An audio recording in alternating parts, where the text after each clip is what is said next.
Hola amigos, ¿cómo están? Yo soy Rodrigo La Vaca Guerrero y bueno, les prometí hacer un videito únicamente platicándoles sobre mi experiencia, opinión y demás sobre esta, eh, pues creo yo, muy buena película. Entonces bueno, anoté algunos de ellos, sobre todo para tratar de llevar el mejor control que se pueda, no omitir ninguno y bueno, vamos a comenzar. Primero que nada quiero que sepan que es bueno sobre la película El Exorcista, pero la versión original, la primera, la de 1973. Y bueno, antes de empezar a mencionar datos, opiniones, ideas, etcétera, quiero aclarar que son únicamente personales. Ojo, personales. Las opiniones de las que voy a hablar, las ideas que yo traigo, únicamente son mías. No quiere decir que tengan que ser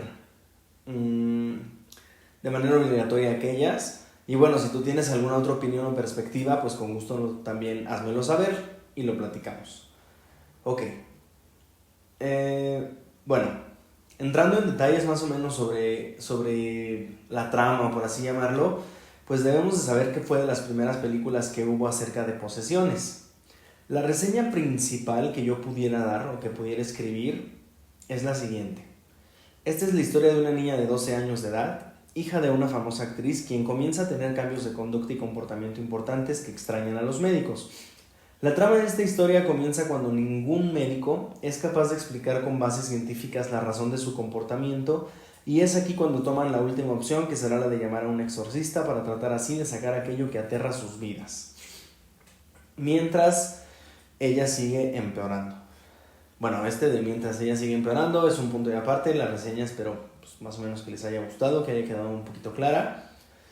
Y bueno, ¿por qué sigue empeorando ella a final de cuentas? O más bien, ¿de dónde parte todo esto? ¿Por qué se da? La explicación o más bien el por qué es muy breve. Si ustedes prestan atención en la película, nos dan un detalle de segundos o de 1 o 2 minutos, no sé, que dice que es gracias a un desafortunado juego de la Ouija. ¿Por qué? Porque a final de cuentas hay una escena donde te muestran un tablero que la niña encontró, que no sé qué, te platica que ella ya tuvo contacto con alguien, y esto es la única parte donde eso se menciona. Entonces de ahí tenemos que agarrar para saber que ese puede ser el principal causante.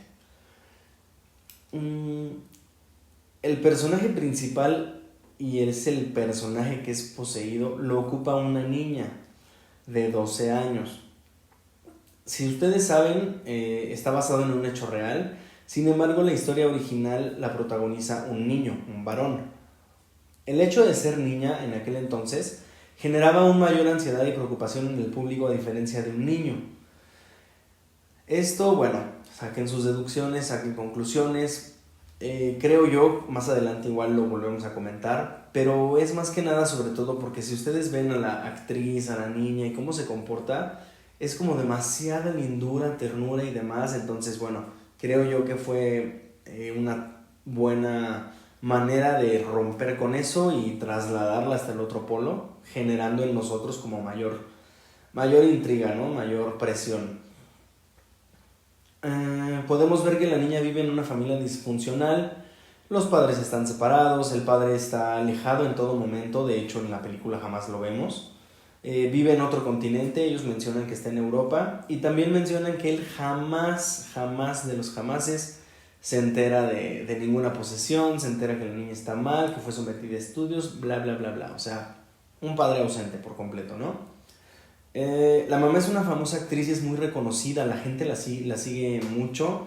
Si pueden darse cuenta, bueno, desde el principio nos damos cuenta que actúa en un chorro de cosas, mucha gente la conoce, tienen mucho dinero, y aquí también es donde empiezan ciertas ideas que nos hacen como sentir esta frustración, porque dice que ni siquiera eso fue suficiente para poder encontrar la cura o el remedio a la situación.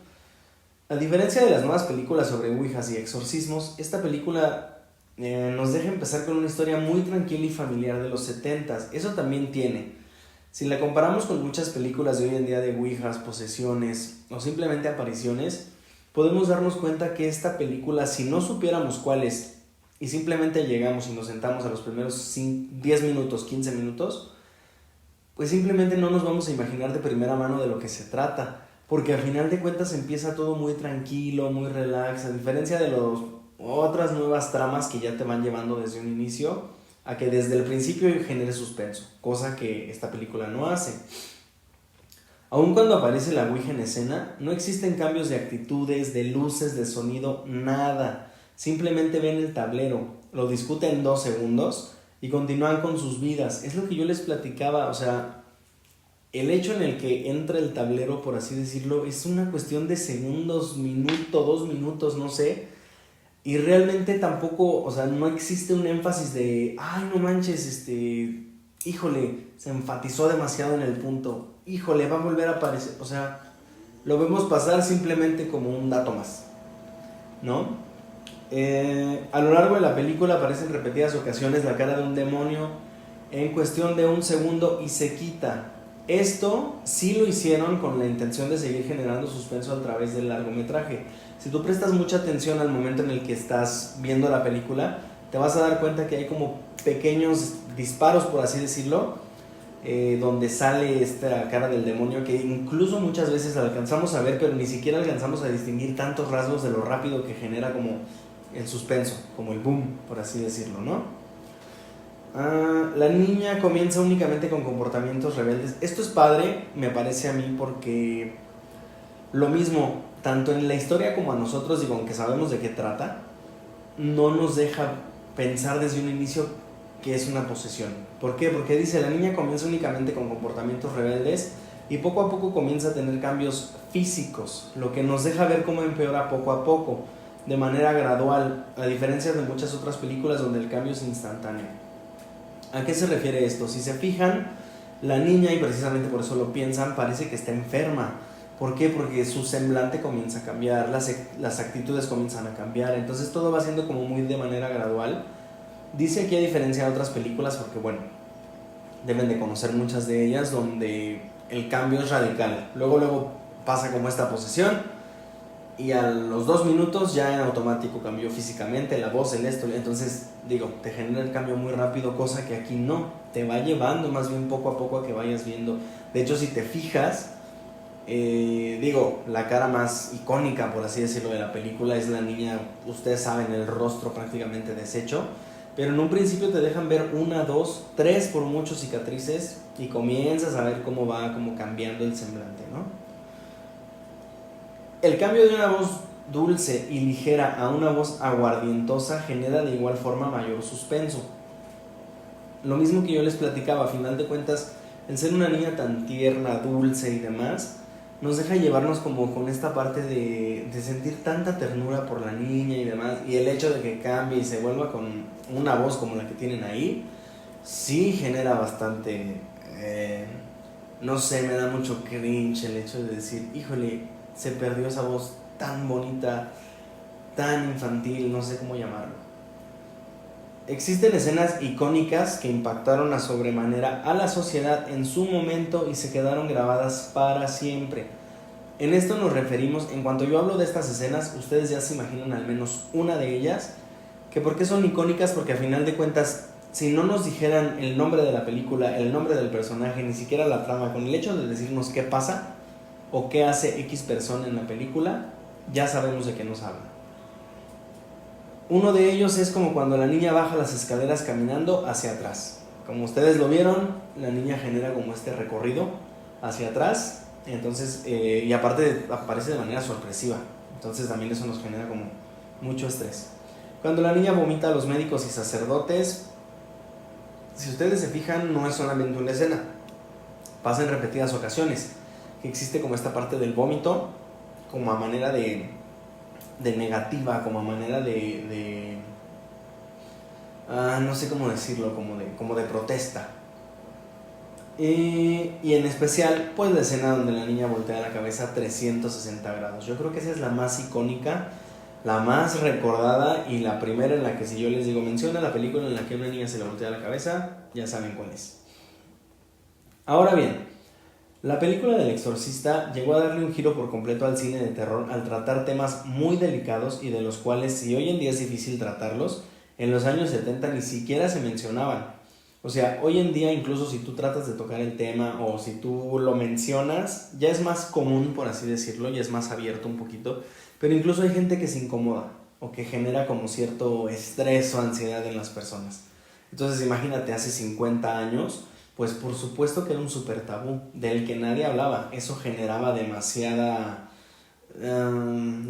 temor en la gente, demasiada angustia y lógicamente nadie ni quería hablar al respecto y mucho menos quería verlo.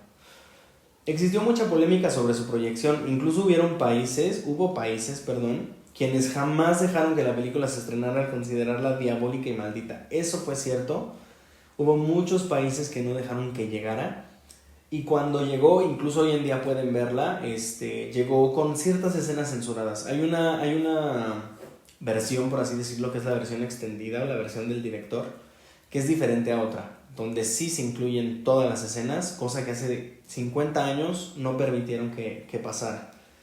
Al finalizar varios eventos de la historia en general, existen ciertas cosas que a primera vista no logramos detectar, pero que la misma historia trata de envolvernos para sentir mayor miedo y frustración por la niña y su familia. Esto quiere decir que no es algo que nosotros vayamos como recopilando de, ay, mira, pasa esto, ay, mira, sino que simplemente nos va envolviendo como la historia de las personas. Un ejemplo de esto, como ya lo mencioné, es que la protagonista es una dulce niña de apenas 12 años.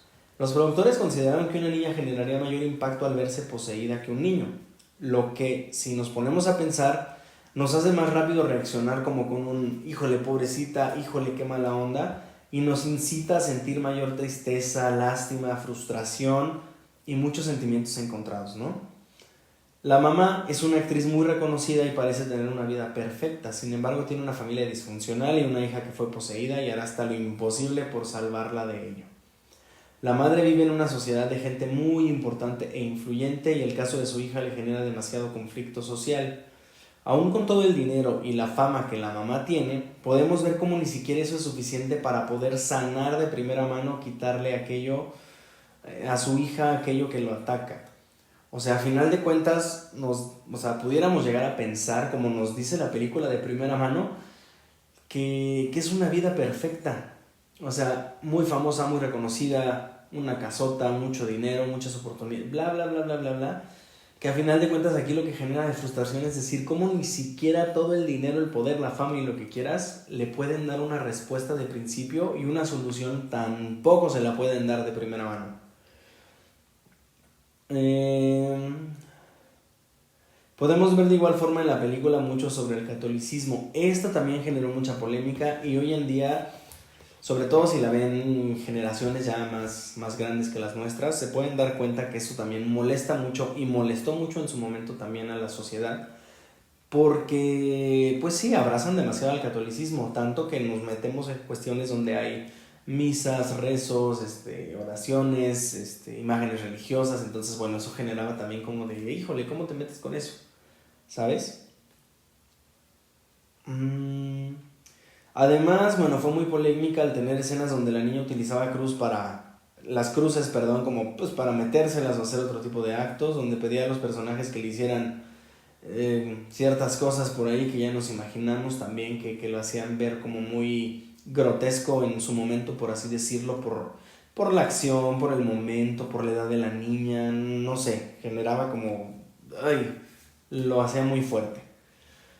De manera pública y a nivel mundial en esta película podemos ver solo una pequeña parte de cómo se realiza un exorcismo real, cosa que no pareció tanto a la iglesia en aquellos tiempos, tachándola de impura. A final de cuentas, todo lo que pasa o se genera en esta película, en toda la parte del exorcismo, ustedes pueden darse cuenta, a diferencia de otras películas, como por ejemplo en El Conjuro, cuando realizan estas partes de exorcismos y demás, que son escenas como muy breves. Empiezan, llegan a un clímax y se acaban de volada. Y aquí no, o sea, casi toda la parte final de la película únicamente se centra en eso, en el evento, y además engloban, bueno, se supone, situaciones muy reales y con ¿cómo decirlo? Consecuencias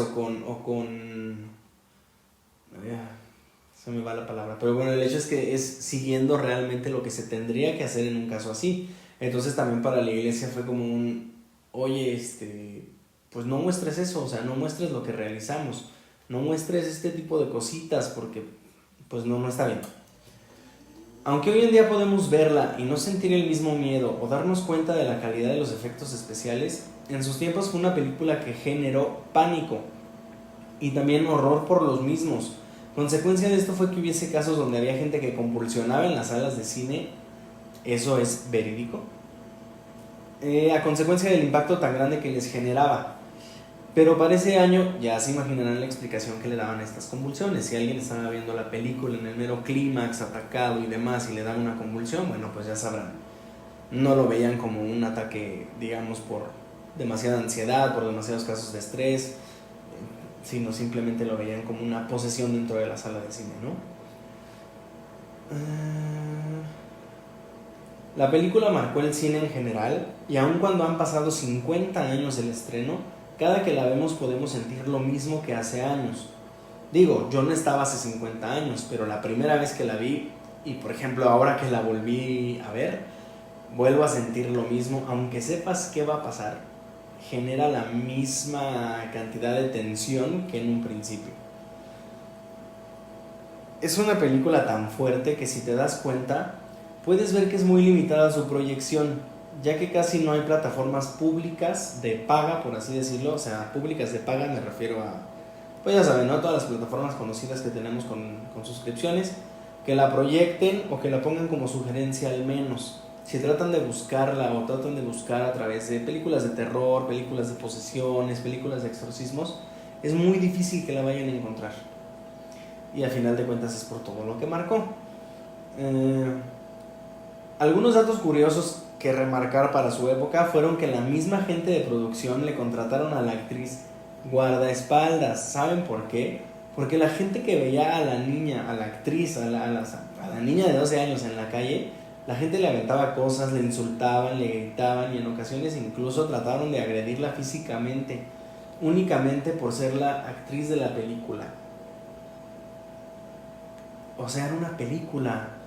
La pobre niña estaba actuando y la gente en la calle veía a la actriz y en vez de pedirle fotos, por así decirlo, o simplemente reconocerla, la tachaban de impura, o sea, le aventaban cosas. Entonces sí, lógicamente la producción la tuvo que proteger a sobremanera porque mucha gente la odió por años, más en ese momento. Ya saben, no diré más.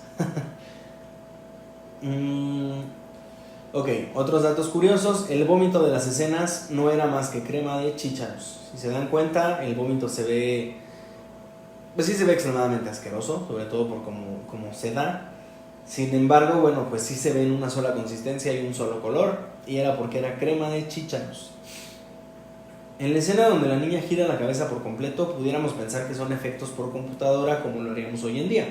Sin embargo, no es así. Es un maniquí el cual tenía la función únicamente de voltear la cabeza. Incluso si ustedes se fijan, cuando la niña comienza como con este giro, cambia como la toma y regresa, se ve nada más la cabeza ya volteada, por así decirlo, fija. Acercan la cabeza cuando la niña habla. Entonces, bueno, esto le da chance como un cambio de pensar que todo está pasando al mismo tiempo. El equipo de producción solía salir a las calles, esto también es un dato verídico. El equipo de producción solía salir a las calles llevando a este maniquí en sus coches, y al detenerse con gente a su alrededor, dígase semáforos, orillas, reuniones, lo que sea, la sacaban del auto y hacían que girara su cabeza. Y eso, pues en los años 70 generaba bastante pánico en la gente que caminaba por la calle. Bueno, no solo en los 70, si yo voy como si nada en la calle y alguien, digamos, asoma, por así decirlo, y así como se veía de real y gira la cabeza, por supuesto que yo también me voy a espantar, ¿no?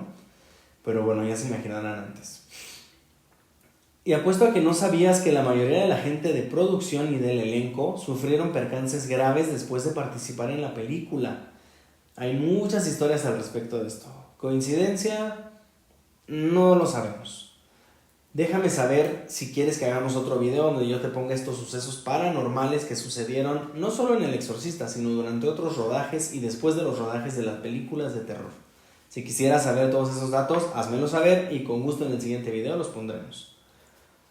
Ok, aunque existen demasiadas películas sobre posesiones y exorcismos, no podemos negar que la número 1, la más traumática y sobre todo la primera que se viene a nuestra mente al escuchar la palabra exorcismo o exorcista, pues es esta película. Si no la has visto, te invito a que la veas. No esperes grandes efectos especiales de ella. A final de cuentas han pasado 50 años desde su producción y proyección por primera vez. Pero sí es un buen rato de suspenso y ansiedad. A final de cuentas yo te lo vuelvo a decir. Si tú la ves hoy en día, por supuesto que vas a detectar pues a sobremanera todo lo que eran los famosos efectos especiales, que eran pues efectos de maquillaje y de otras cosas, pero la trama, la historia y el cómo la viven, te lo juro, que aunque hayan pasado 50 años, te van a generar demasiadas emociones encontradas, ¿no? Bueno, ya está en cines la única película que es que es secuela de esta original. Únicamente hay una secuela y es la que acaba de salir ahorita 50 años después. Hay otra película que es una precuela y hay otras películas de exorcismos pero que no tienen nada que ver. Pero bueno, esta nueva que se estrenó es secuela directa. Ve a verla, cuéntame qué te parece. Y bueno, aquí abajo les dejo ahorita mis redes sociales. No se olviden de seguirme, de darle like, compartir con todos sus amigos. Y ya saben, a final de cuentas este video fue únicamente dentro de mis opiniones y experiencias. Todo lo aquí narrado lo escribí yo también. Pero bueno, déjame saber aquí abajo tus opiniones. ¿Tienes preguntas, respuestas? Recuerda votar o comentarme si sí quieres algún otro video acerca de este tipo de cositas. Y bueno, pues nos vemos en un próximo video. Hasta luego amigos, gracias.